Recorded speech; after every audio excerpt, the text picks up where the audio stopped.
my very great pleasure to introduce Sir Edmund Thomas, tonight giving his valedictory lecture as a Distinguished Fellow of the Auckland Law School. When I arrived as Dean, Ted had the title of Distinguished Visiting Fellow, and so I decided to take out the word visiting because Ted was showing no sign of leaving. But I also hoped that this would signal that we did not want him to. So Ted became a Distinguished Fellow, at the time the law school's only Distinguished Fellow, subsequently joined by Sir Anand Sachinand and Justice Tony Randerson.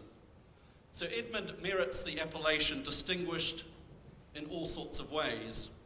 His appointments as Queen's Counsel, a Judge of the High Court, a Judge of the Court of Appeal, an Acting Judge of the Supreme Court, a Knight of the Realm, all testify to the immense contribution he's made to the jurisprudence of this country.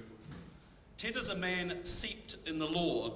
He knows the law, he's practiced the law, he's helped develop the law, he continues to write about the law. But more importantly, he believes in the law's power to do good for society. He believes in the protection it can offer the most vulnerable members of society, that it must embody values based upon human dignity and worth, and he's been unafraid of speaking out when the law falls short of this. For Ted, the law should and must achieve justice.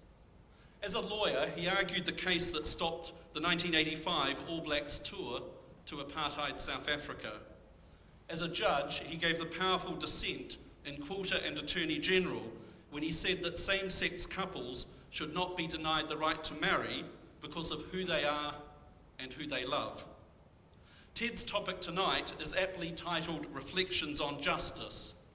It's a wonderful title because it enables Ted to talk about anything he wants to.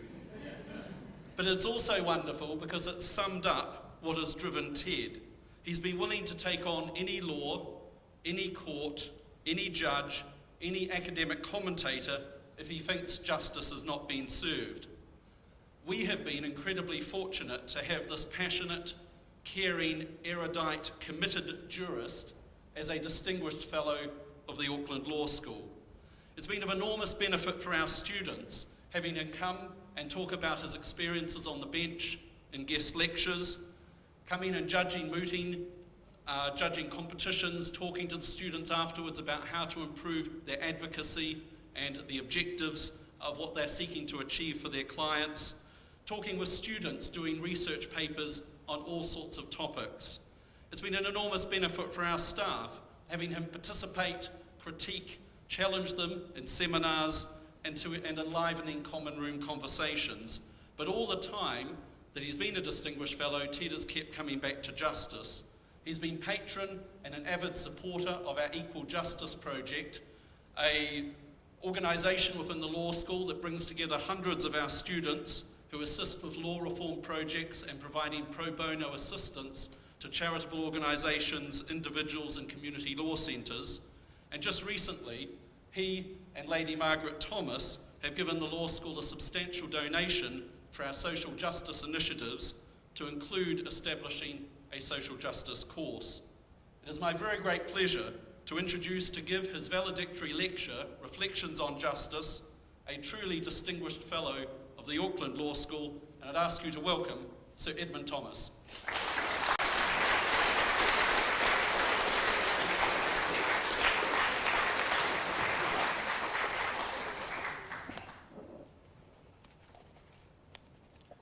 Chief Justice, distinguished guests, ladies and gentlemen. Thank you, Dean, for those remarks. I thought you might have added at the end. Of course, he's got a lot older since and put things into better perspectives. I also express my gratitude to Hayley Nicholson and Sarah Jane Cruther for their fine effort in organising this lecture. They have been fantastic. I've also thanked my granddaughter, Araha Chinchanwala, my stern coach and critic, and I thank my wife, Margaret, for her help, support and patience as I struggled to put this humble lecture together. And of course, I thank all of you for attending tonight. I chose the simple title, Reflections on Justice, for this lecture in order to convey that I did not intend to undertake a deep jurisprudential exposition of the complex subject of justice. And when discussing the title with the Dean in the Law Common Room at morning tea, I suggested that the title might be reworded, Random Reflections of Justice, to better convey the modest aim I have. Random Reflections of Justice would convey that. A colleague overhearing the conversation turned to his neighbour and said, "This is great. Ted is going to talk about reflections on random justice." Someone else volunteered the word rambling reflections on justice. There is some logic to this suggestion, as when one reaches my advanced age, reflecting or having reflections is a given. But I regret to say, so too is rambling. No further consideration was given to the use of the words random or rambling, but my intention not to enter upon a deep and jurisprudential exposition of justice remains. As a covert academic all my life, I find this disappointing, but I assure you, you will not. The lecture does, however, have a firm theme or message, and that theme or message is that judges should give overt and transparent attention to the justice of a case as part of their reasoning in reaching their judgment. Lord Steyn was actively inclined to do so towards the end of his tenure on the House of Lords. It is my regret that I did not similarly disclose the value judgment underlying or directing many of my decisions was in fact the value of justice. In preparing this lecture, I relied heavily on a remarkable book in which the topic of justice is a recurring theme. Indeed, I must admit that I have even filched a number of ideas from this remarkable book. My justification for this, shameless plagiarism, is that I find it says what I want to say better than I could say it myself. And this is the remarkable book.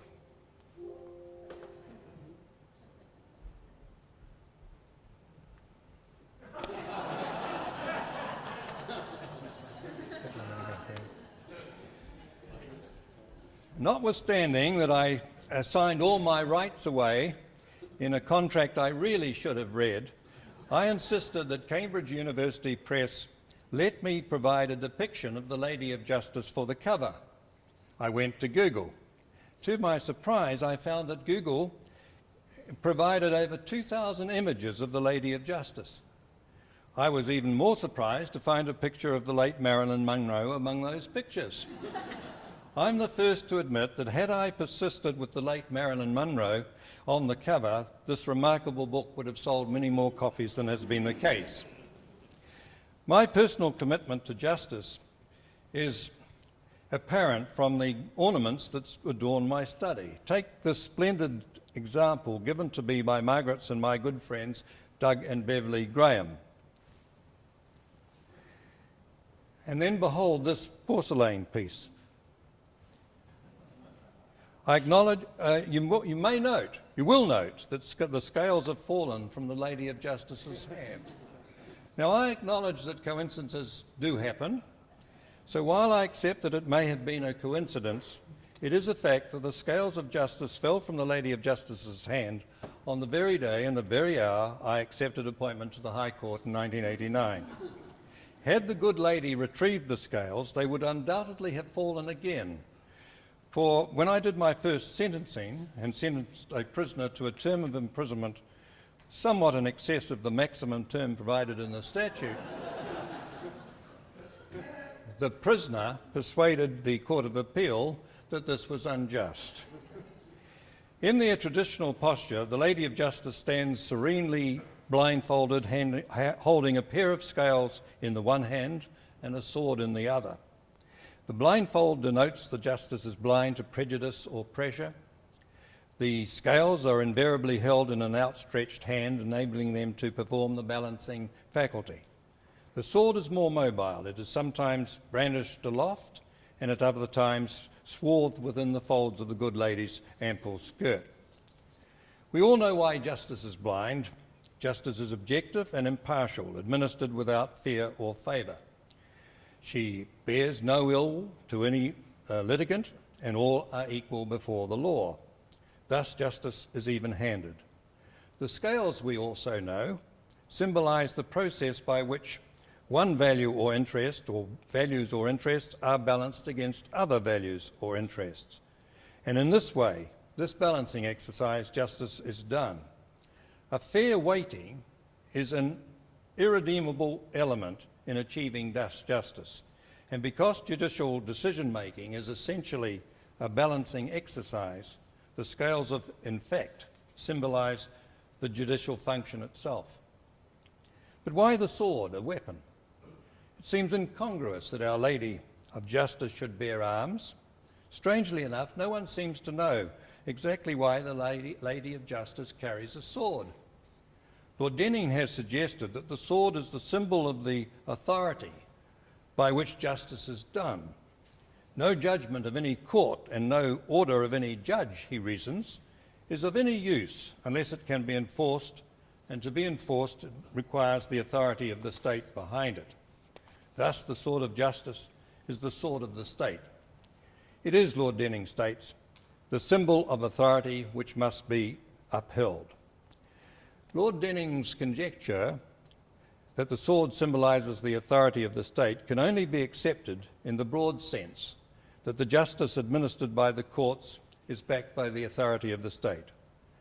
But Our Lady of Justice holds out the promise that justice will be done in the individual case. And it is in that respect that Lord Denning's theory is deficient, because the authority of the state may be used to enforce an unjust judgment or order, or it may fail for a variety of reasons to enforce a just judgment or order. Enforcement or execution is a process which operates after justice has been done or not done. It is an essential element of law and order, but not an integral facet of the justice administered in the courts. The enigma of the sword has not troubled the United States. The Americans have fashioned their own Lady of Justice.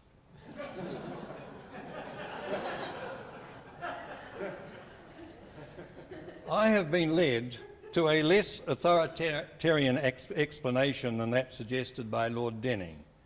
Over the years, and particularly when on the bench, I noted that the common law seemed to possess an underlying design. It repeatedly sought to protect those who were vulnerable from being exploited by those in a position of power or dominance or having an unfair advantage. Hence the sword, but more of that anon. I begin with what I regard as a basic truism. The law is a social institution which exists to serve society. This dedication and subservience to the needs and expectations of society is the law's rationale and justification. Those that hold firm to the mystical notion that the law is an independent and autonomous, a self-sufficient and self-sustaining discipline must be dispatched to the bottom of the garden, where they can blissfully romp with the resident fairies already there. And therefore the purpose and function of the law is to serve society of which it is a part. And to do that it must strive to meet society's expectations. Prime among those expectations is the expectation that the law and the courts will deliver justice.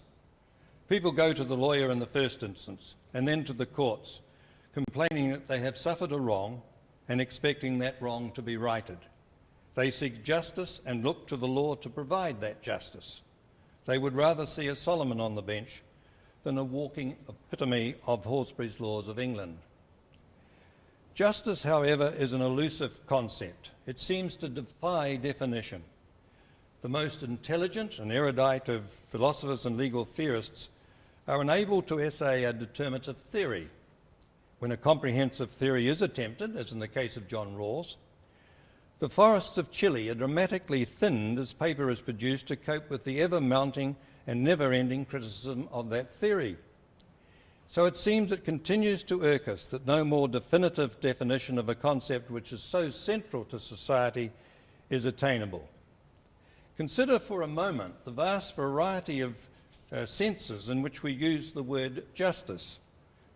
We refer to corrective justice and distributive justice, to substantive or material justice and procedural justice, to legal or formal justice and social justice, to natural justice or due process, and to many more variants of this phenomenon called justice.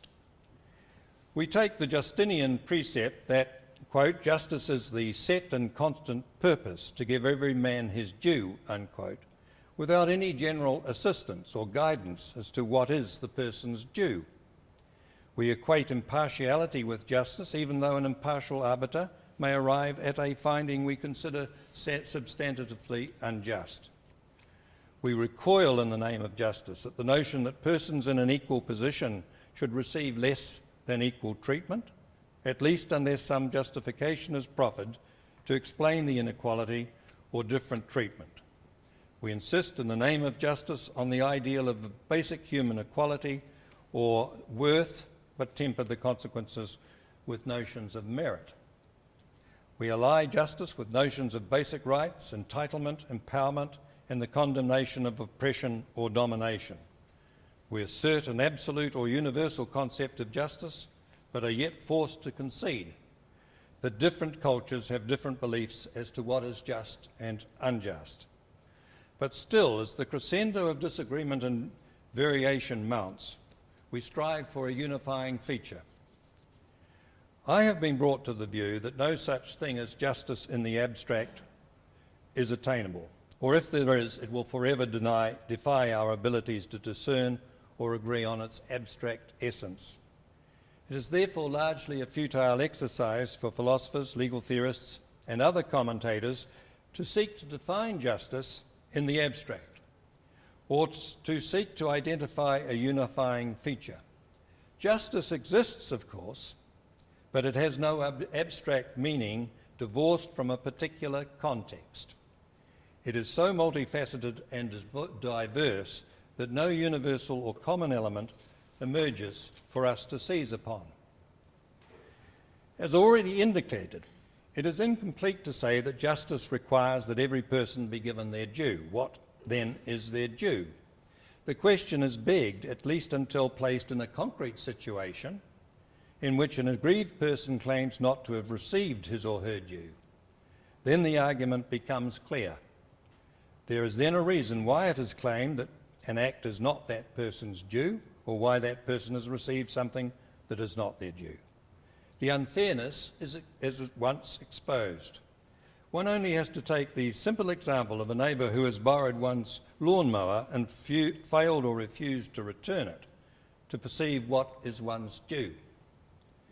We do not appear to have the same difficulty distilling the abstract or universal meaning from other concepts, such as, to take random examples, dignity, or humaneness, or virtue, or utilitarianism.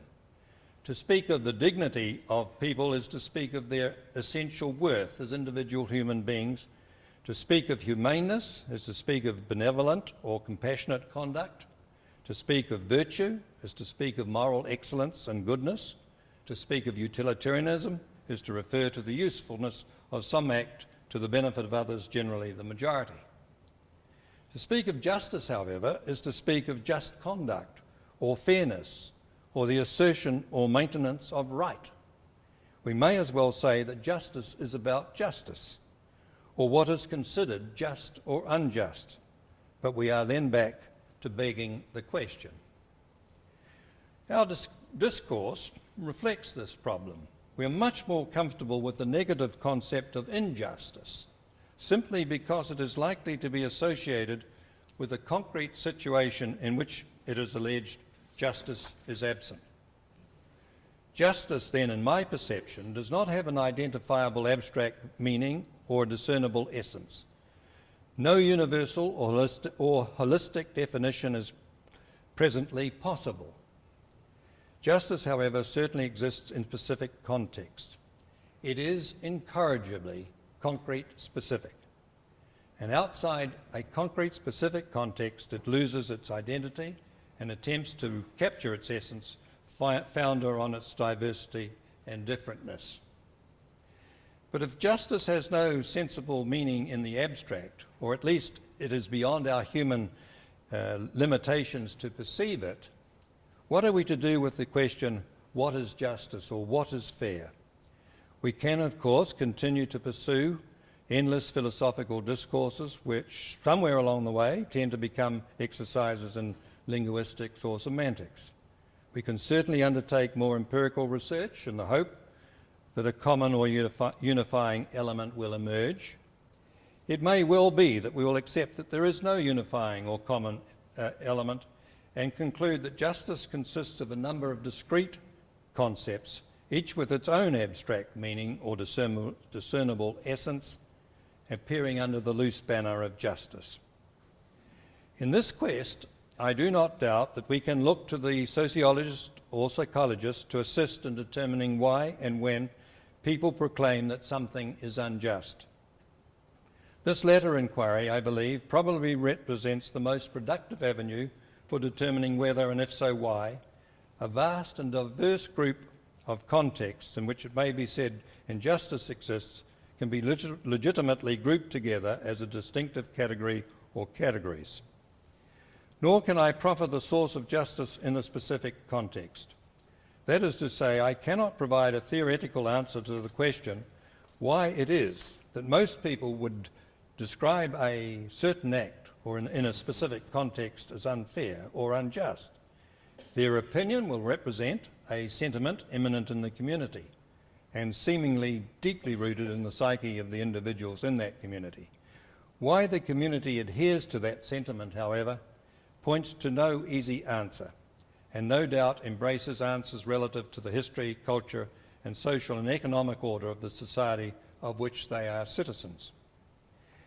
At times, indeed, the sense of injustice that can arise in circumstances can seem innate to the individual. Most of us have had the experience of observing an infant bellowing his or her eyes out when chastised for something they have not done.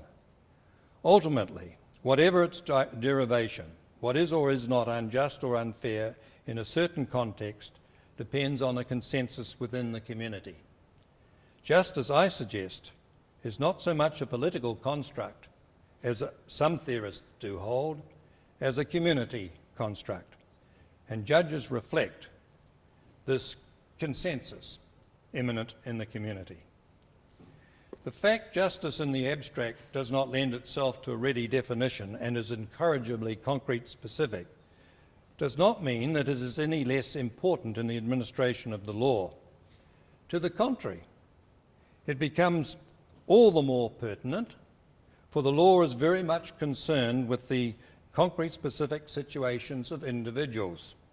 It seeks to provide justice in the individual case, and it is through just decisions in those individual cases that the law is provided with its moral direction. I entertain no doubt that the law is sufficiently flexible to allow justice to be done in the instant case. Those who resist this perception are unaware or do not like the extent of judicial autonomy or discretion. They have failed to perceive what Professor Unger of Harvard has called the incorrigible indeterminacy of the law, or what Professor Endicott from Oxford has described as the vagueness of the law, or what, not to be outdone, I have urged in my book is the inherent uncertainty of the law. I need not expand on this question here. Suffice to say, such indeterminacy, vagueness and uncertainty is part and parcel of the dynamic of the common law. And within this dynamic, there is ample scope for both the liberal and conservative judge to give overt recognition to the dictates of justice and thereby reinforce the moral direction of the law.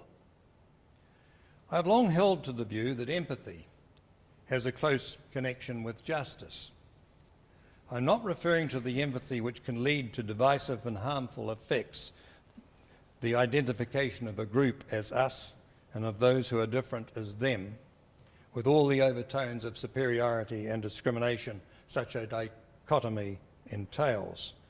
Rather, I am referring to our capacity to put ourselves in the position of another and perceive, understand, and indeed feel his or her situation, to stand in another's shoes, or to see the immediate world through their eyes and share their plight, their misgivings, their grievances, and indeed their pain. The reaction is other-oriented, elicited by the perceived welfare of a person in need, at a disadvantage, out of their depth, or otherwise vulnerable. In this sense, empathy is to be seen as the motivation or driving force behind the desire to do justice. In other words, it is empathy or an empathetic concern which engenders a consideration of the justice of a given situation and a desire to do justice in that situation. Critics will argue, of course, that the law, and more particularly a predictable law, cannot tolerate empathy. Yet others, such as myself, will see it as a counterpoint to the evil of formalistic thinking. A related issue that has also been a close interest is the relationship of equality to justice, although I have more frequently pursued that issue in the context of social justice. There I have stressed the exploitation inherent in capitalism, neoliberalism, and globalisation, particularly in relation to workers.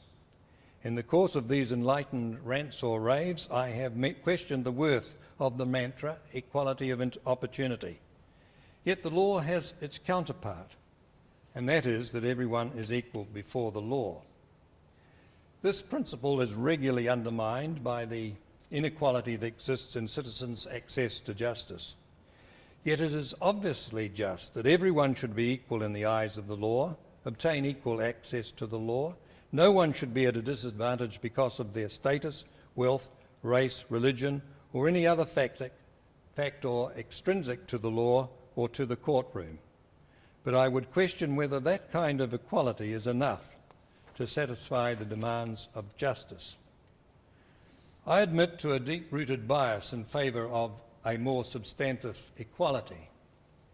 When I was attending Bible class as a Callow youth many years ago, I could not bring myself to accept that a supreme creator with omnipotent powers could or would tolerate the notion that individuals could be unequal. Yet all around me, individuals were clearly physically and intellectually unequal. The school captain seemed to have an advantage that the dullard or disabled pupil did not possess. I therefore advanced the theory to my disconcerted teachers that God compensated the less advantaged with other obscure blessings, such as a greater capacity for enjoyment. In the end, therefore, God's people could be said to be equal. It seems they were God-driven, walking, talking equations, all of which were ultimately equal. I have to say this theory did not endure beyond my formative years, but I'm not sure that the inbuilt bias it reflected did not. And so I have looked for something more substantive for equality in the concept of justice than simply equality before the law.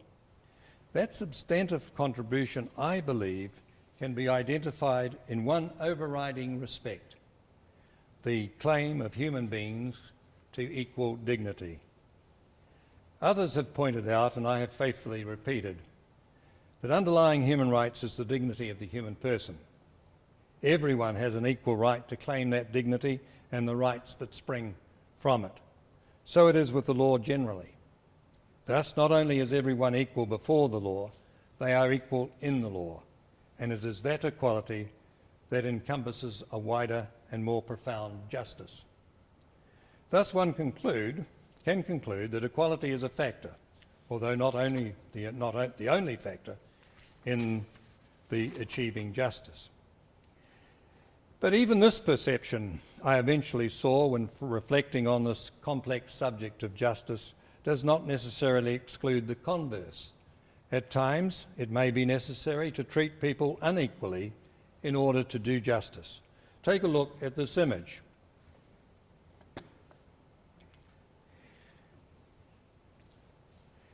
If the children were treated equally, it would be unjust. But they are treated unequally and given different sizes of stools, and justice is done. I came to the conclusion that it's difficult to determine when equality or inequality is part of justice, just as difficult as it is to define justice in the abstract. The answer as to when justice and equality must converge, or when they must diverge, will again be concrete specific, but no less real on that account. This exposition of equality and justice has an important derivative. It invites one to consider more precisely the precept of treating like alike and the role of precedent, or more particularly the coercive element in the doctrine of precedent. I have long held the view that if an earlier so-called binding decision is unjust, a decision that then slavishly follows it will also be unjust. A decision does not gain in justice simply because it is consistent with an earlier decision. A foolish consistency, I have agreed, is the hobgoblin of little minds. I'd long cherished a quotation which seemed to me to emphasise what was so often happening in the courts. Justice is the right of the weaker. The quotation is from Joseph Joubert, an 18th century philosopher, moralist and writer. I concluded an address in 2000 with this musing. It may well be that the law has no higher calling than to defend the poor against the mighty, the powerless against the powerful, and the weak against the strong. And many years later, this rhetorical musing became a 14,000-word theory of justice. The theory which I expound in the final chapter of the book is an extension of the concept of corrective justice. In returning the parties to the position they were in before the impeached transaction, it seeks to ameliorate the harsh extremes of individual liberalism and the economic order capitalism. I perceive the underlying precept of the common law, including equity, to be the law's ultimate abhorrence of exploitation. No person may exploit another in the sense of taking or obtaining an unfair advantage at the other's expense. In other words, the law serves to protect the weak and vulnerable from the machinations and unfair domination of the strong and powerful. It takes a stand when a person seeks to take advantage of another in a manner or to an extent where it can be fairly said that he or she is abusing the freedom which individual liberalism confers on them. This deep and extended prevalence of the precept of non-exploitation permeates all branches of the law. Equity, with its express concern for the vulnerable, of course, but also contract, tort, and public law. Its implementation, I claim, becomes an integral part of the judicial function. In my book, I undertake an extensive survey of all branches of the law to demonstrate that the precept of non-exploitation is embedded in the law. But tonight we must be spared that lengthy survey. Instead, I propose to provide a graphic example of the need for courts to forever be sensitive to the dictates of justice. It is the judgment of the Supreme Court in 2010 in G.E. Custodians and Bartle, or more particularly one aspect of the reasoning of the court in reaching its decision. The court was unanimous in reversing the unanimous decision of the Court of Appeal. The judgment in the Supreme Court was given by Justice Blanchard. While I acknowledge that the Supreme Court is made up of highly intelligent and able judges, and that it has given many splendid judgments, I will suggest in due course that this particular finding is so clearly wrong that the explanation can only be in the judicial lapse is that the court, at least momentarily, lost its moral compass, its judicial bearings, if you like. Mr. and Mrs. Bartle were an elderly couple. Their only income was New Zealand superannuation, amounting to $21,336 per annum. Not quite as much as most of you spend on coffee and Chardonnay every year. Their sole asset was a relatively modest, unencumbered home. In 2006, they were targeted by blue-chip salesmen and were persuaded to enter into a joint venture with that company on the promise of a modest monthly income. The blue-chip salesman introduced a mortgage broker who arranged a loan from GS custodians for Mr. and Mrs. Bartle to enable them to participate in the joint venture. It was this mortgage, and not the joint venture, that was an issue.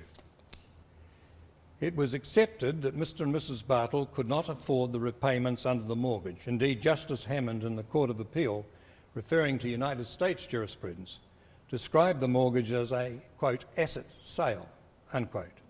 So when the inevitable occurred and Mr. and Mrs. Bartle defaulted, the mortgagee exercised its power of sale. The question and issue was whether the mortgage was oppressive under the Credit Contracts and Consumer Protection Act of 2003. Although they had their own lawyer, the blue-chip salesman had persuaded Mr. and Mrs. Bartle to take advice from Mr. M on the basis he understood the scheme, whereas their own solicitor might not. It is clear that Mr. and Mrs. Bartle would not have entered into the mortgage but for this advice and the assurances they received from Mr. M. His advice and assurances were critical in their decision to proceed. Mr. M was held by the Supreme Court to have been independent, and it is that finding which I suggest is patently wrong. Mr. M's advice was subsequently found in the High Court to be grossly negligent, but that did not avail Mr. and Mrs. Bartle as Mr. M filed in bankruptcy. I suspect aberrant findings of the kind I'm about to describe do not suddenly appear out of the blue, as it were, and indeed there is more than a suggestion that the court had lost its bearings before the question whether Mr. M was independent was approached. I will restrict the red flags to 5 points. In the first place, the mortgage was a subprime mortgage. It had been specifically structured as a subprime mortgage. The mortgagee was a subsidiary of a conglomerate in the United States, which was among the top 10 subprime mortgage companies in 2005. In that country, with a loan value of $32.2 billion, amounting to 5.5% of the subprime mortgage market. Yet nowhere in the judgment is there any mention of the fact that the mortgage in issue was a subprime mortgage. It is the elephant in the courtroom. This odd omission is not just a matter of calling a spade a spade. Had the court noted that the mortgage was a subprime mortgage, it might and should have felt obliged to refer to the case law in the United States. And the courts in that jurisdiction have taken an entirely different approach. Subprime mortgages are unhesitatingly described as, quote, predatory lending, unquote, which of course they are. Secondly, the Credit Contracts and Consumer Finance Act 2003 is one of a number of acts explicitly enacted for the protection of consumers. Not once in this is this express legislative purpose and intent, amounting to nothing less than a statutory directive to the courts, even acknowledged. Thirdly, the court chose to reinterpret the statutory definition of oppression. Oppressive is defined as oppressive, harsh, unjustly burdensome, unconscionable, or in breach of reasonable standards of commercial practice. The definition provided the court with a range of meanings, any one of which might have been thought appropriate. Instead, the court imposed a gloss on the statutory definition, which in the context of this case had the effect of making mortgagees the arbiters of what is or is not an oppressive mortgage. Fourthly, although counsel's argument for Mr. and Mrs. Bartle was that the mortgage was oppressive in its terms, the court introduced a requirement that the mortgagee must know of the factors making the mortgage oppressive. But as Justice Arnold pertinently said in the Court of Appeal, quote, if the legal advice does not fulfil the role adequately, the oppression remains. This must be so. If a transaction is horribly oppressive, but for whatever misguided reason their lawyer tells the party is it not oppressive, the transaction is still oppressive. It must be that damned elephant the Supreme Court harbours. If you see an elephant and the zookeeper, for whatever misguided reason, tells you that it is not an elephant, it is still an elephant. Fifthly, to justify the conclusion that the lender had to have knowledge of the factors that make the transaction oppressive, the court opined that it was not aware of any case where it would have been contended that the lender did not have such knowledge. This is an odd use of prior case law, because neither is there any prior case where it has been held that the lender must have such knowledge, and any such requirement or implication can certainly not be found in the statute. So perhaps the astute reader is already steeled for the onset of an inexplicable error in respect of the finding that Mr. M was independent. Now these are the facts. Mr. M was not their own lawyer. They had a lawyer of their own. Mr. M was strongly recommended by the blue chip salesman. At times during their dealings with Mr. and Mrs. Bartle, blue chip salesmen dealt direct with Mr. M, and blue chips work together formed a substantial proportion of Mr. M's sole practice. Now this is worth noting, please. This is the substantial proportion of Mr. M's sole practice. He had about 150 clients who were blue chip investors, making up approximately 75% of his practice. 75% of his practice. He represented 50 to 60 blue chip investors in 2006, 50 to 60 clients. He employed 2 staff members, both of whom were specifically dedicated to handling blue chip conveyancing work. In addition to the fee he recovered from Mr. and Mrs. Bartle on the mortgage, Mr. M received the fees for carrying out the mechanical work associated with the registration of the mortgage from blue chip. And Mr. M had never once advised any one of the many clients who were sent to him for advice to reject this subprime or even question this subprime mortgage. To this formidable list, I would add the fact that Mr. M's advice in failing to advise Mr. and Mrs. Bartle of any of the number of real and potentially fatal risks that they faced in entering into the mortgage in itself indicated that he was seriously compromised. I doubt that anyone in this lecture room thinks that Mr. M was remotely worthy of the description of independent. He may as well have been blue chip's in-house lawyer. Look at the facts again. He was literally incapable of discharging the solicitor's fundamental fiduciary duty to Mr. and Mrs. Bartle. I have found that when confronted with an allegedly bad decision, some judges will seek to shift the responsibility to counsel. Counsel's argument, it will be said, was inadequate or deficient. But I cannot accept that this pitiable excuse is acceptable in this case. Certainly the issue was outside counsel's argument that the mortgage was oppressive in its terms. But the facts were clear. I have not made these facts up. They come from the court's own judgment and the judgments of the court below. They were known to the members of the court. And the notion that a tame solicitor cannot be considered independent had been rehearsed in oral argument.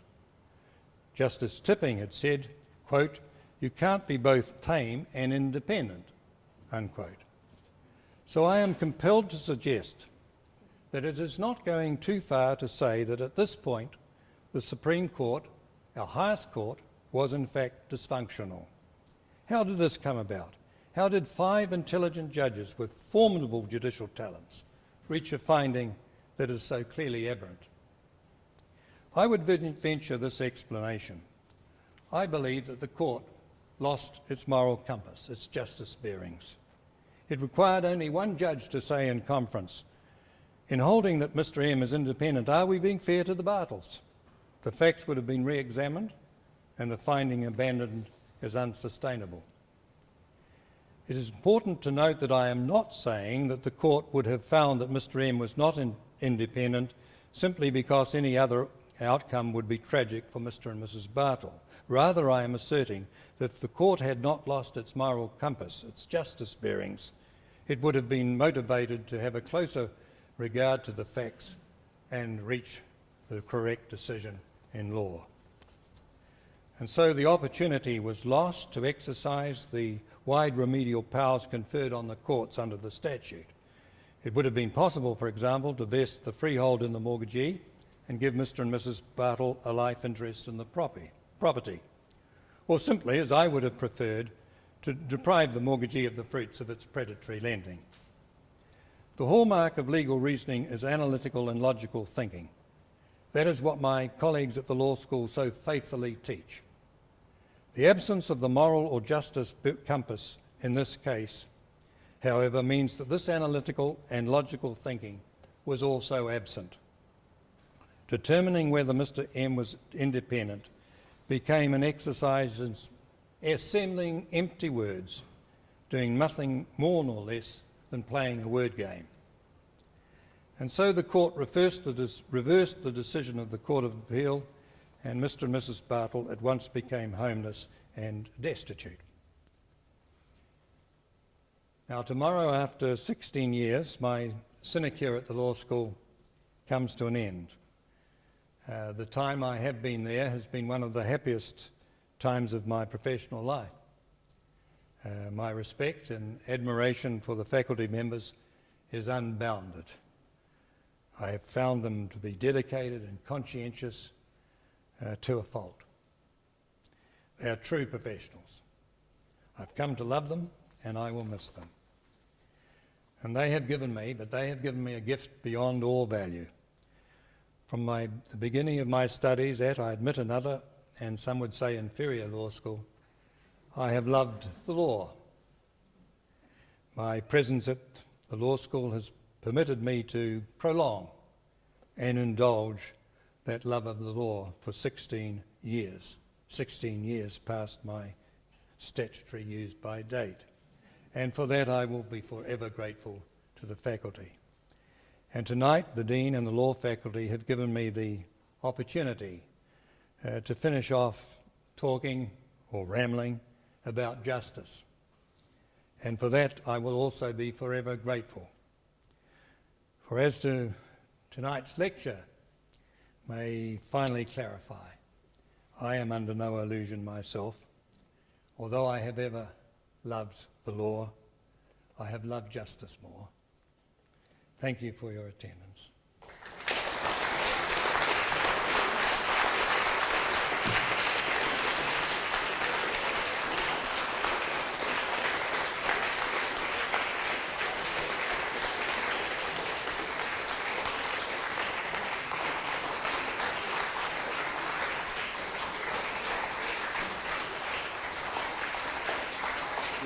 Doing questions, really, it's just straight to the vote of thanks. I will take questions if you like. Would you like to? Yeah, if you like, yeah. So Edmund said that he's happy to take a few questions, so if anyone would like to do so, this is your opportunity. Someone who was the counsel in that case, perhaps.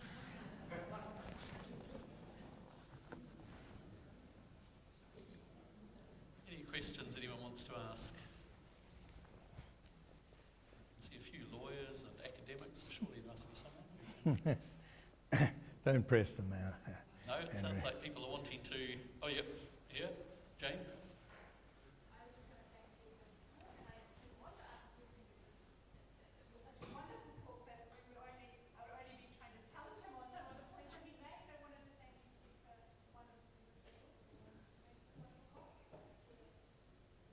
I can't return a question. Thank you, Jane. I think the mood of the audience is they'd actually like to, finish where you left things, that you love the law and love justice more, and rather than quest you on that, to accept that, and that being the case, and there will be the chance, obviously, for people to ask questions individually or talk to Ted afterwards. But we're very fortunate that the vote of thanks today is going to be given by Ted's granddaughter, and so I'd ask you to welcome Arawa Chinchanwala.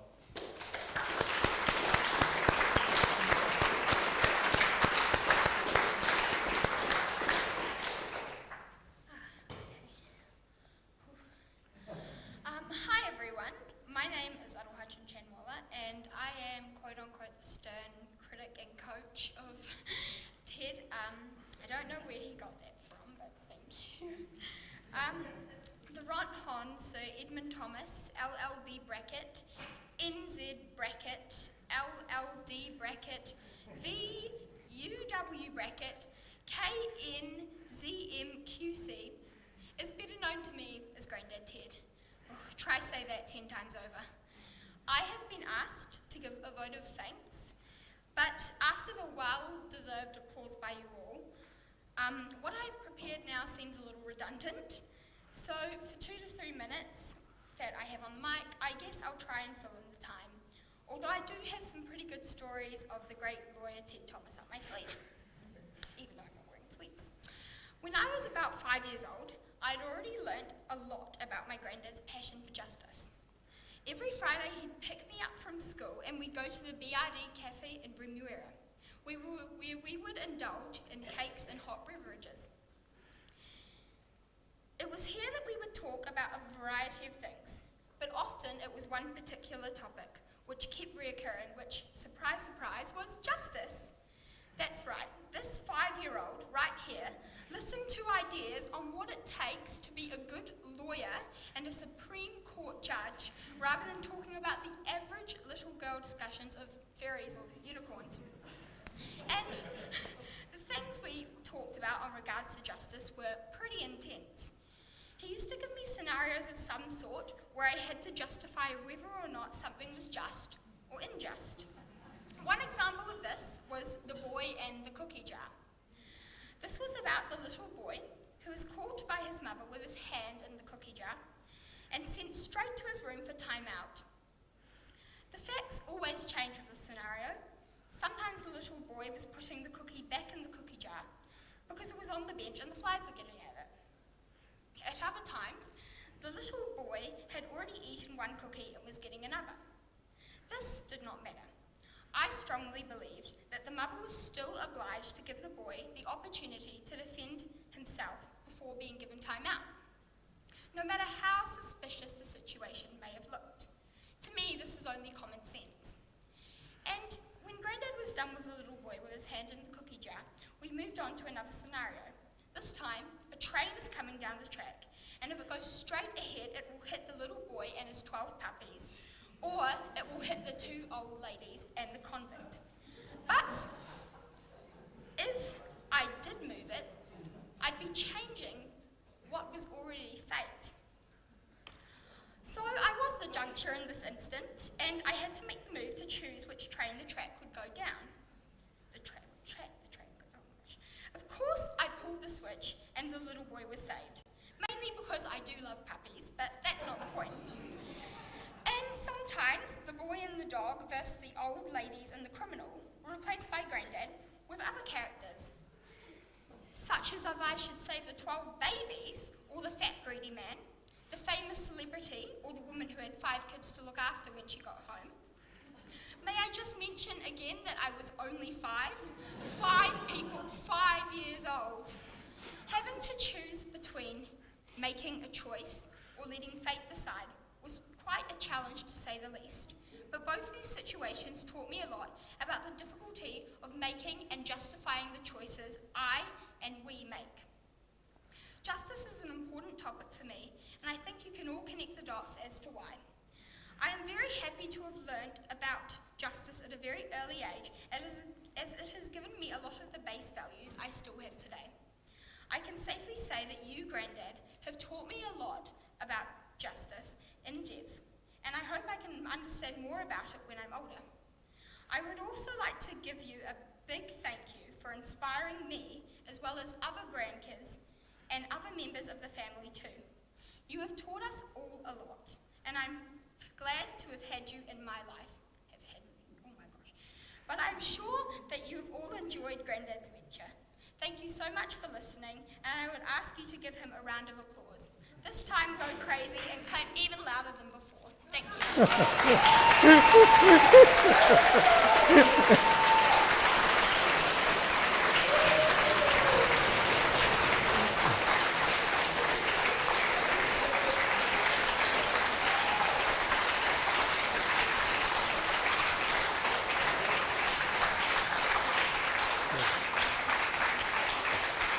You can.